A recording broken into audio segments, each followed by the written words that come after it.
party popper didn't work.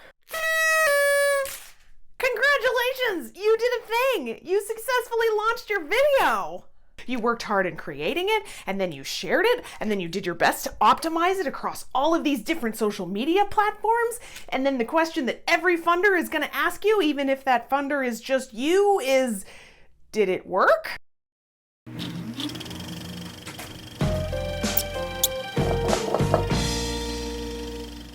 We live in a world of data. Not that data. It's amazing and also slightly appalling how much data we can gather about the people who interact with our content online.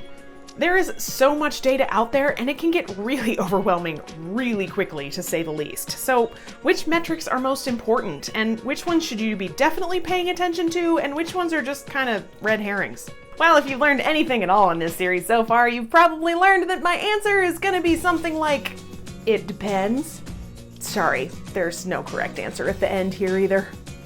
It really comes down to what matters most to you. Do you want lots of views, meaning that lots of people clicked on your video? Or do you want more watch time, meaning that people watched your video for longer?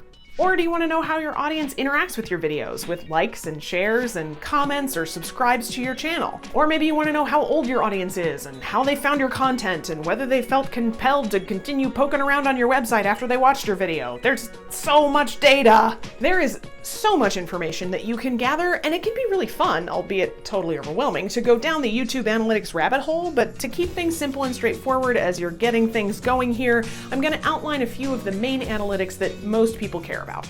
Views used to be considered the standard metric for how popular a video is, but no one from Facebook or from YouTube has been especially forthcoming in how long a person has to watch a video for it to be counted as a view. For a while, and maybe even still, Facebook was counting anything longer than 3 seconds as a view on a video, which don't even get me started. And YouTube hasn't been especially forthcoming about what it counts as views either, and so with that has come the advent of another metric called watch time. Watch time is the collective amount of time that people have spent watching your content. So let's say you have a 4-minute video, and on that video you have 460 minutes of watch time. That means that altogether your audience has watched your video for a total of 460 minutes, or about 7 hours. So YouTube prioritizes watch time in its algorithm, at least as of the end of 2019, so you want people to watch more of your content for longer. So then you can look at something called average duration to see how long, on average, people spend watching your video. So you might see an average duration of something like 2 minutes and 30 seconds on your 4-minute video. Now that means on average, people are watching a little over half of your 4-minute video before clicking away.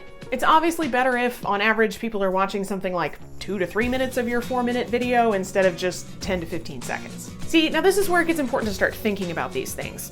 Say you're using views as your metric of success, and you have a 3-hour class lecture that has 3,400 views. Yeah! And then you go and do a little digging and you actually find out that on average people are only watching like 2 minutes of your 3-hour lecture. Does that mean it's a successful video? Oh no! Probably not. This is why it's so important to get to know your analytics data a little bit, to help you determine whether or not your video met your goals. In the internet world in 2019, engagement is one of the most valuable commodities. Engagement counts as things like clicks, likes, comments, and shares. So for example, let's say your video has 35 views on it, but it has 15 likes, 10 comments, and 5 shares. That tells you that your audience is small, but it is deeply engaged in your content. In fact, of all the metrics you can look at these days, I'm pretty partial to engagement, especially if you're new to the game and you're trying to build an audience who's really devoted to you and to what you're creating. So now that I've talked a little bit about some of the data points you should be aware of, I think it's also important to think about the creative process of making videos as a whole. I'm a big proponent of reflection, and so I encourage you to take a little bit of time to reflect on the last several weeks of making a video. What worked? What didn't? What would you do differently next time? Will there be a next time? Could you hire out to make your life easier in future? And what questions do you still have? Some of the questions to ponder and jumpstart activities for the week focus a little bit on some of these questions, and I encourage you to just take a little time to reflect. And though we've reached the end of our Video Your Way series, I want to encourage you to keep the conversation going. I would love to hear from you about what worked and what didn't and what you wished I would have talked about more or less.